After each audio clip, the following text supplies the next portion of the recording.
meninggalkan suatu legenda dan cerita, baik itu yang hidup di masyarakat, itu membuktikan bahwa ada suatu kearifan lokal. Begitu juga tentang Candi Tawang Alun. Namun ini kita sebelum berangkat ke situs Candi Tawang Alun, kita sudah disuguhi sesuatu yang menakjubkan, bahwa di Desa Buncitan ini ternyata ada lumpur lapindo. Bukan lumpur lapindo, maksudnya lumpur sedati. Jadi lumpur ini lebih lama, yaitu daripada lumpur lapindo. Hanya di sini lumpur ini tidak meluap atau melebar seperti di lumpur lapindo Porong. Mari kita lanjutkan menuju ke situs Candi Tawang Alun. Monggo.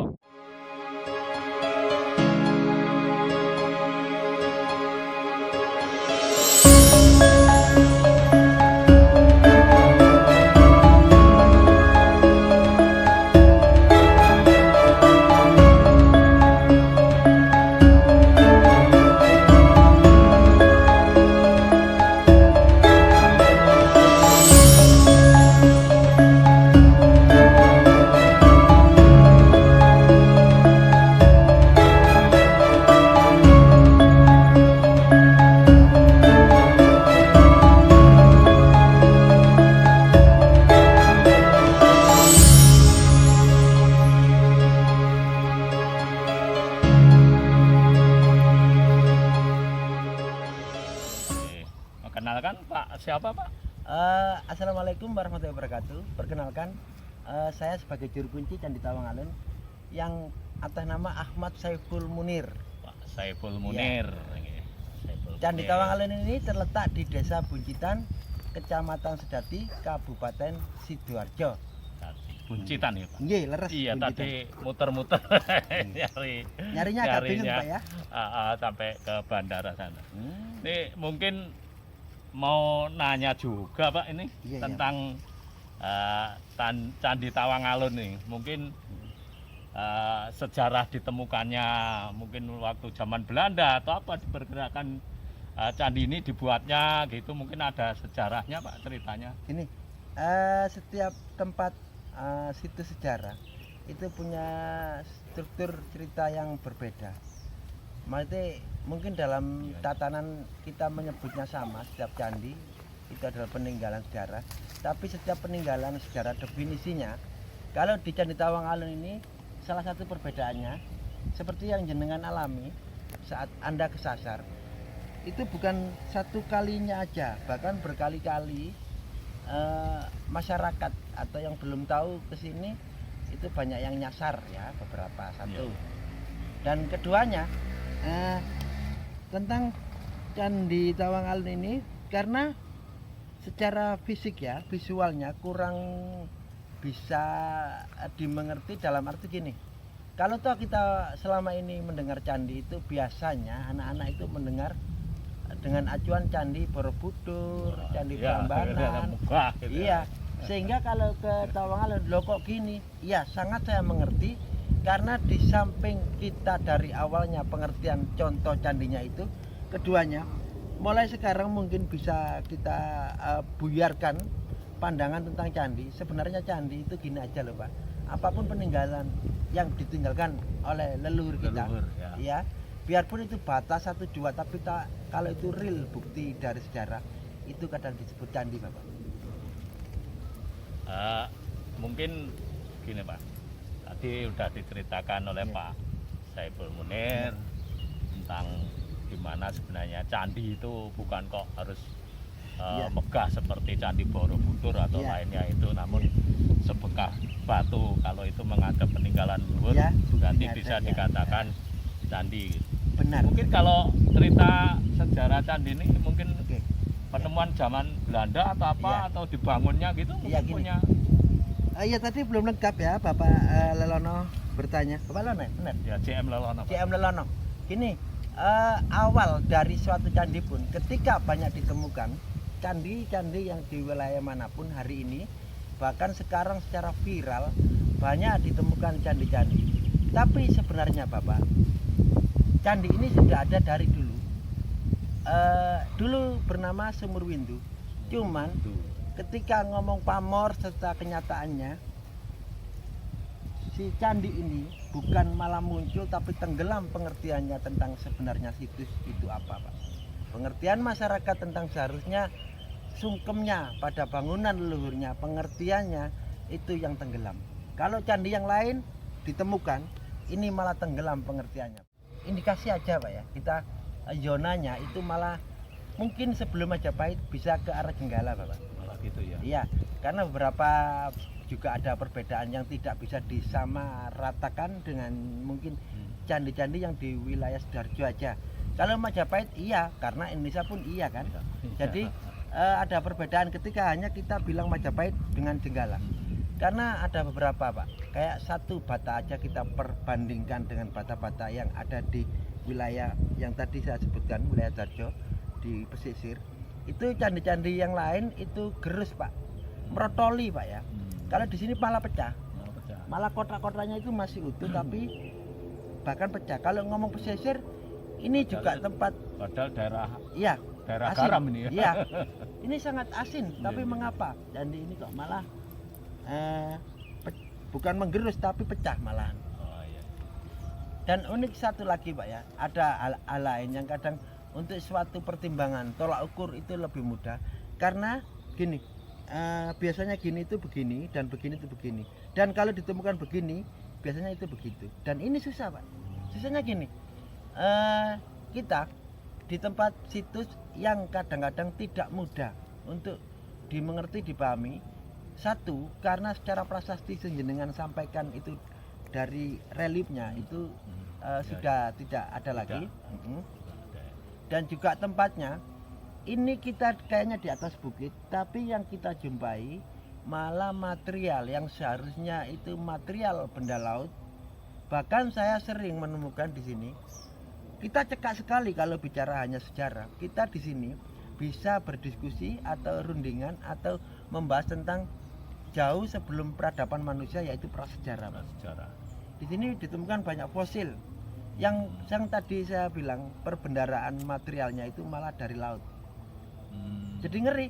Kalau toh kita banyak menemukan asal muasal manusia, iyalah itu memang ya bisa 1000 lebih. Tapi kalau kita udah ngomong fosil, kita sudah ngomong jutaan tahun Pak.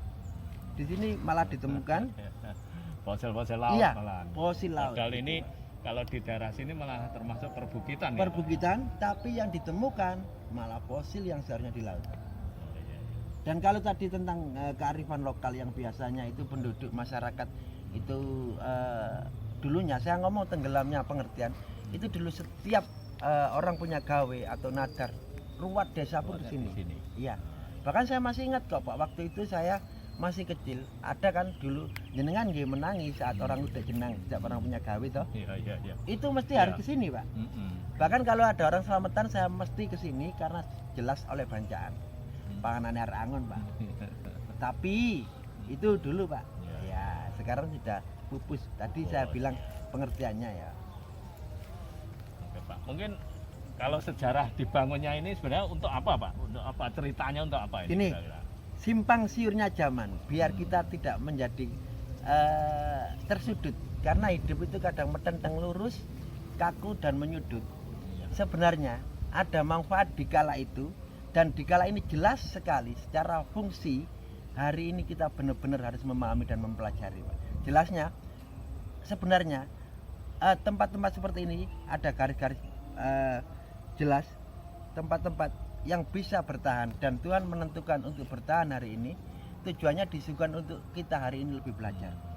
Biasanya dulu itu tempatnya ketika orang lebih steril dengan alam, entah itu kadang untuk pembakaran atau tempat apa ya, ibadah. Sejelas manusia mengerti dan selaras dengan alam, dan kadang-kadang lebih ke arah ibadah Pak ya. Itu yang di situ tadi kearifannya iya. justru di selarasnya dengan alam itu tadi Pak. Iya.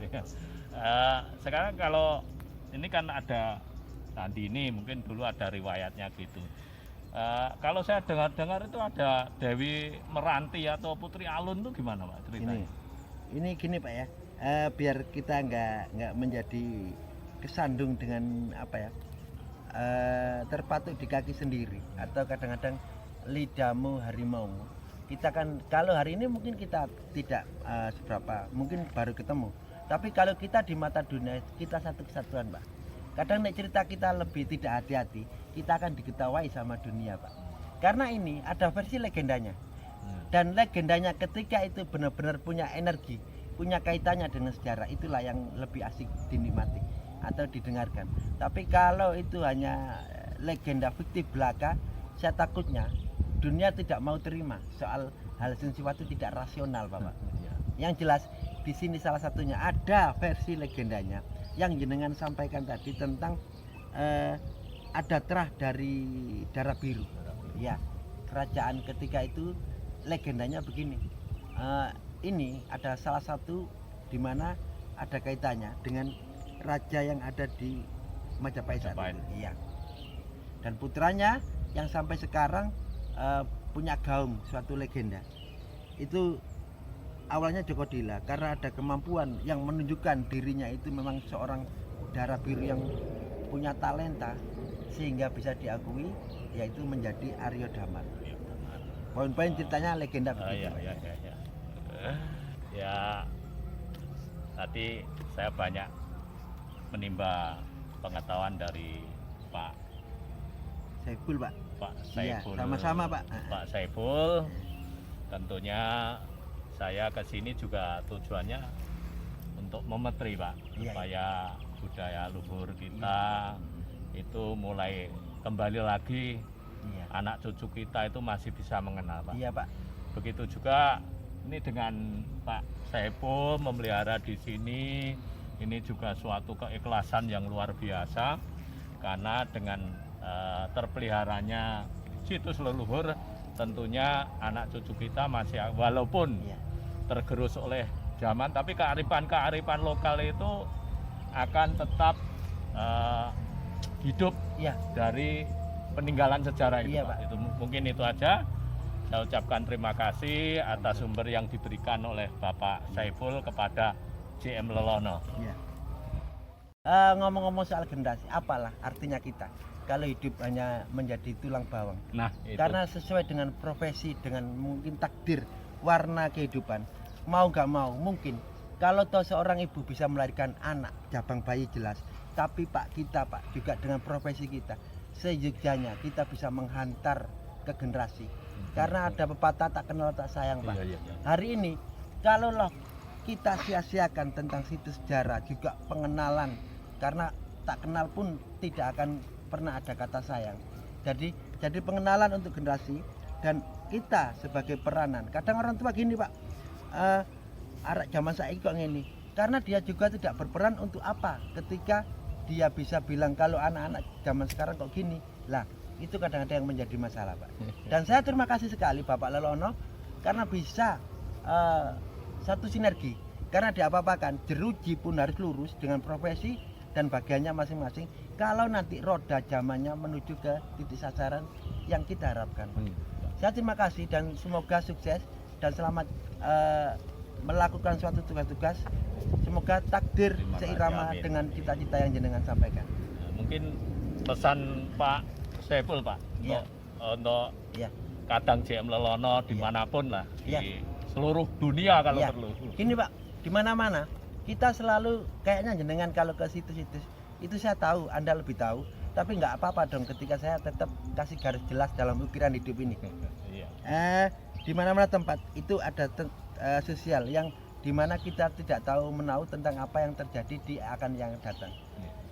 Di sini ada niat yang mungkin lebih 0,0 dengan niat amit dan ikhlas. Semoga bangsa kita itu akan menjadi bangsa yang bisa mengerti akan diri dan sejarahnya.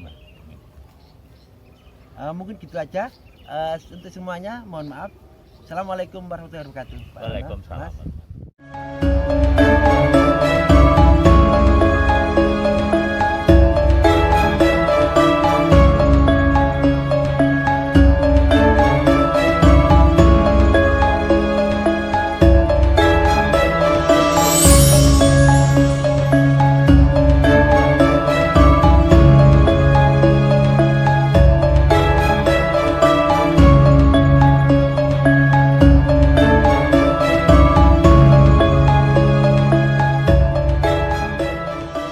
lebarnya ini.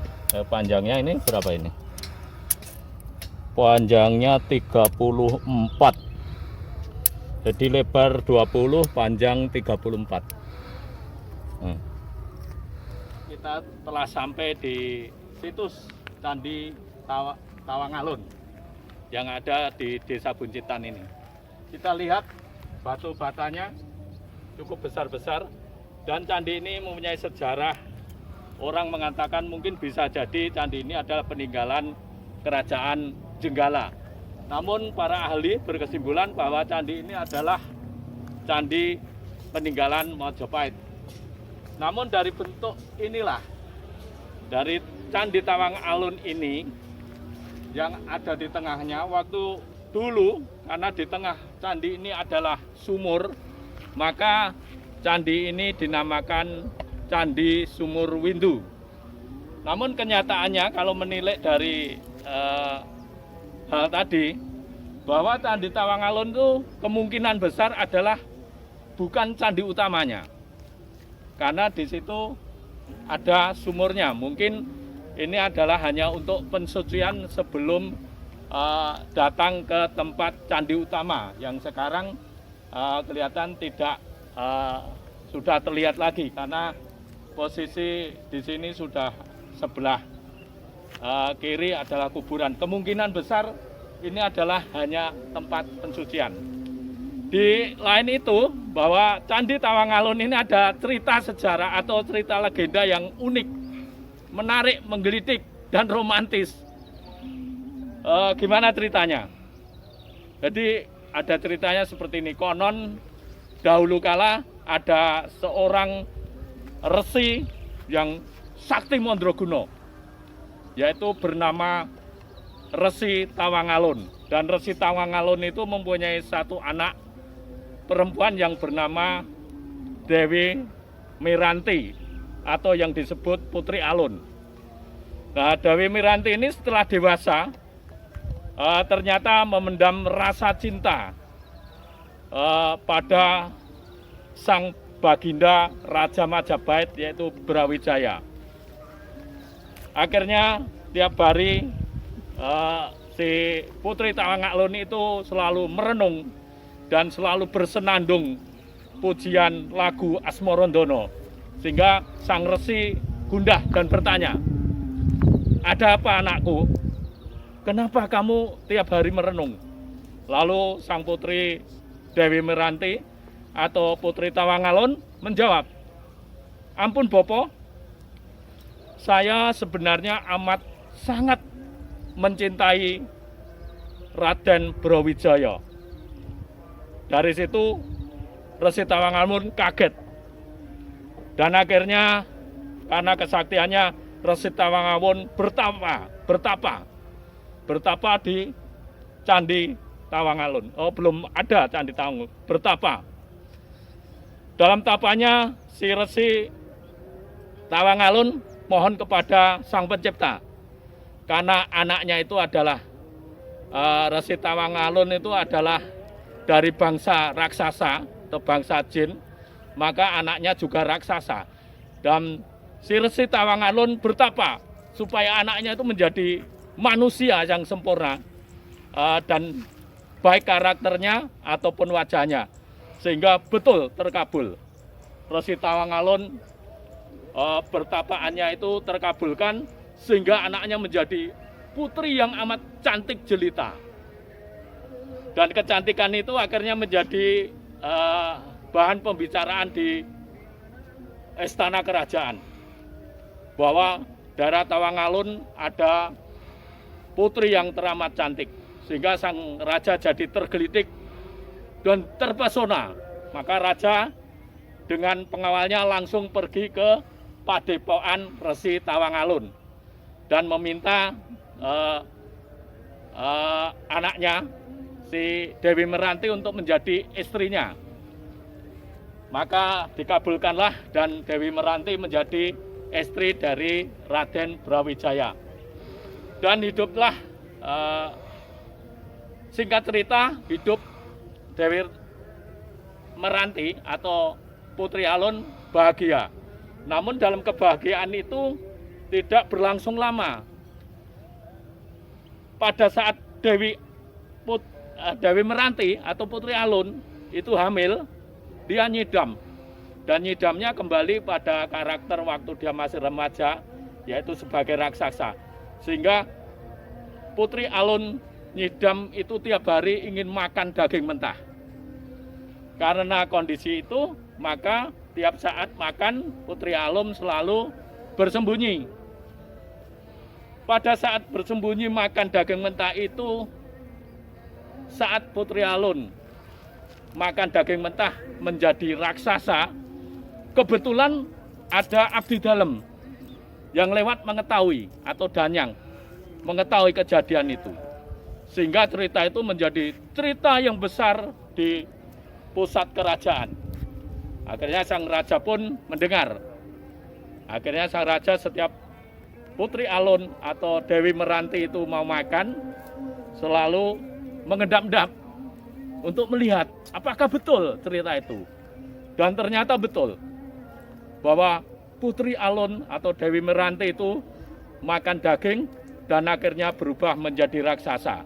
Hal itu menjadi sang raja amat marah dan diusirlah Putri Alun dari kerajaan. Maka dengan terlunta-lunta dan amat menyesal Putri Alun pulang kembali ke padepokan ayahnya di Tawangalun. Namun sayang dia menyesal karena belum bercerita tentang kehamilannya kepada sang raja. Sehingga menunggu beberapa bulan dalam keadaan gundah gulana, sedih, campur jadi satu. Pada suatu saat melahirkan anak laki-laki yang diberi nama Jakadila. Dan Jakadila dipelihara oleh ibunya dan kakeknya yang bernama Resi Tawangalun tadi. Namun Jakadila akhirnya tumbuh menjadi besar, menjadi pemuda yang gagah, perkasa. Dan saat itu akhirnya si pemuda Jakadila tadi bertanya kepada ibundanya, "Ibunda, mohon maaf, Ananda mau bertanya. Sebenarnya Ananda ini anaknya siapa? Ayahnya siapa?" Si Jakadila bertanya seperti itu. Dan ibundanya Dewi Meranti atau Putri Alun betapa sedihnya, bergetar hatinya, bahkan seperti bersesak napasnya. Lalu datanglah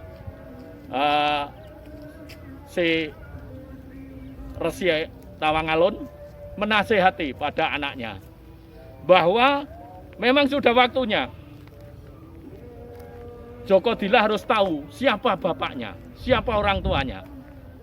Karena mendapat nasihat dari ayahnya itu, maka si Putri Alun bercerita, "Wahai anakku, bahwa engkau adalah putra dari Raja Majapahit, yaitu Raden Brawijaya." Jakadila kaget mendengar itu, tidak menyangka bahwa dia itu anak seorang raja. Lalu Jakadila mengajukan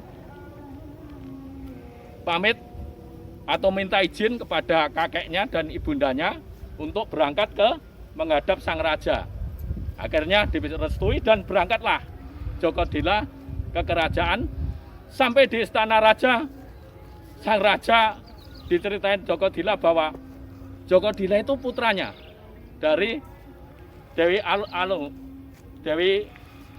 Meranti atau Putri Alun. Tidak mau percaya. Akhirnya Jakadila diberi syarat, yaitu syaratnya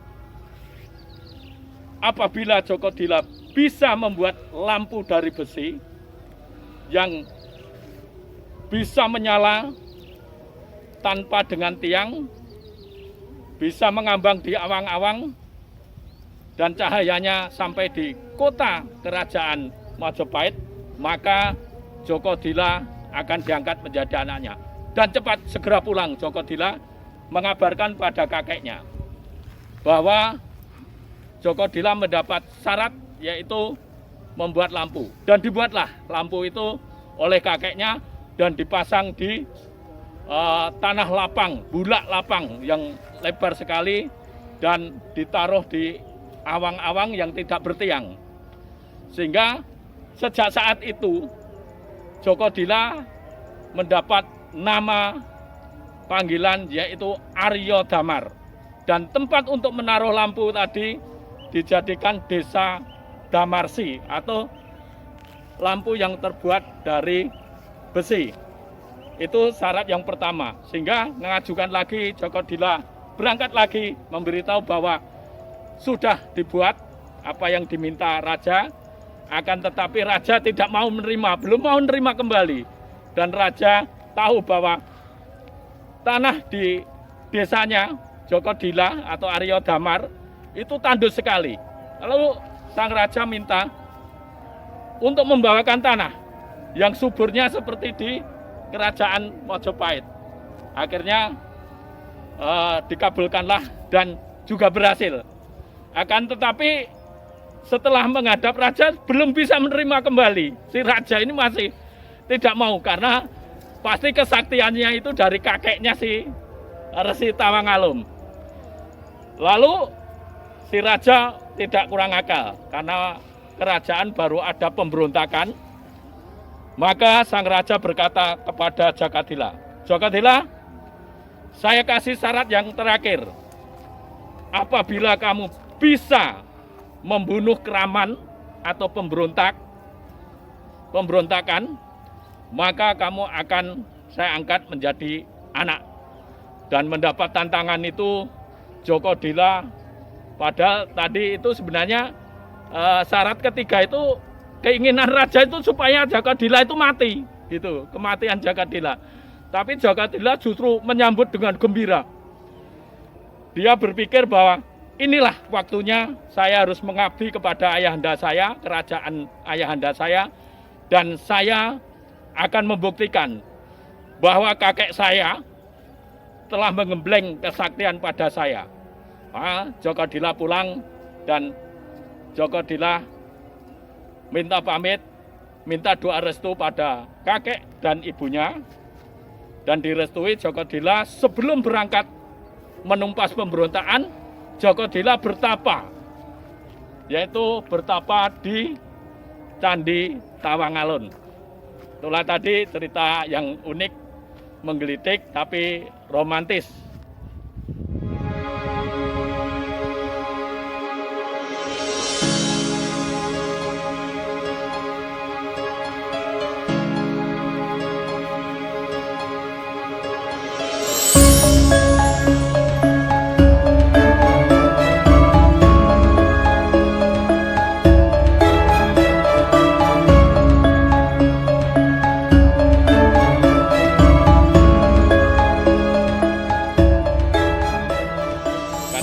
Jem Lelono yang berbahagia, narasi tadi apabila ada salah, ada kekurangan, tentunya kesalahan dan kekurangan itu adalah karena kekurang pengetahuan saya pribadi.